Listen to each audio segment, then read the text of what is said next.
किसी को जीवन साथी के योग्य कहना, यह वाक्य ही अपने आप में एक भूल छुपाए है। कोई भी इंसान किसी परीक्षा में पास होकर योग्य नहीं बनता, वो अपने भीतर की गहराई से एक ऐसी उपस्थिति बन जाता है जिसके साथ जीवन सच में समृद्ध होता है। तो चलो योग्यता की भाषा छोड़कर उन 3 गहरे गुणों में उतरते हैं जो किसी भी रिश्ते को स्थायी गहराई देते हैं। पहला गुण है भीतरी स्थिरता, जो किसी बाहरी परिस्थिति पर निर्भर नहीं होती।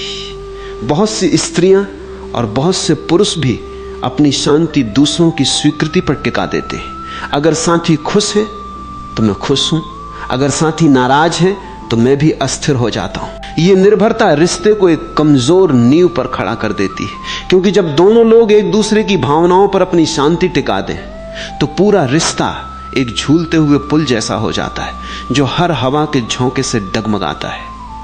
लेकिन जो स्त्री अपने भीतर एक स्थिर केंद्र लेकर जीती है, जिसकी खुशी किसी और के मूड पर निर्भर नहीं, जो अपने आप में सहज है चाहे बाहर कुछ भी हो रहा हो, वो रिश्ते में एक गहरी जड़ बन जाती है। ऐसे व्यक्ति के साथ रहना एक शरण जैसा लगता है, क्योंकि उसकी उपस्थिति में उथल पुथल शांत होती है, बढ़ती नहीं।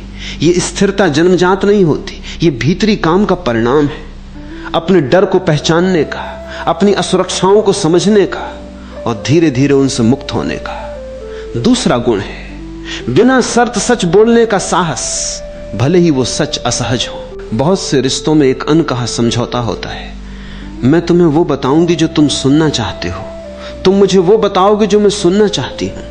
ये समझौता पल भर की शांति देता है, लेकिन धीरे धीरे रिश्ते को खोखला कर देता है, क्योंकि जहां सच नहीं है वहां असली निकटता भी नहीं हो सकती। जो स्त्री सच बोलने का साहस रखती है, जो कहती है मुझे ये पसंद नहीं आया जब उसे नहीं आया, जो कहती है मैं गलत थी जब वो गलत हो, जो अपनी असुरक्षाएं छुपाती नहीं, अपने डर स्वीकार करती है, वो स्त्री रिश्ते में एक ऐसी जमीन बनाती है जहां भ्रम नहीं टिकता, जहां दोनों लोग अपने असली रूप में जी सकते हैं। ये सच बोलना कठोरता नहीं है, ये प्रेम का सबसे गहरा रूप है, क्योंकि झूठी शांति से बेहतर है सच्ची असहजता, जो अंततः गहरी समझ की तरफ ले जाती है। तीसरा गुण, और ये सबसे बुनियादी है, ये क्षमता कि वो अपने साथी को उसकी पूर्णता में स्वीकार करे, उसे किसी परियोजना की तरह सुधारने की कोशिश न करे।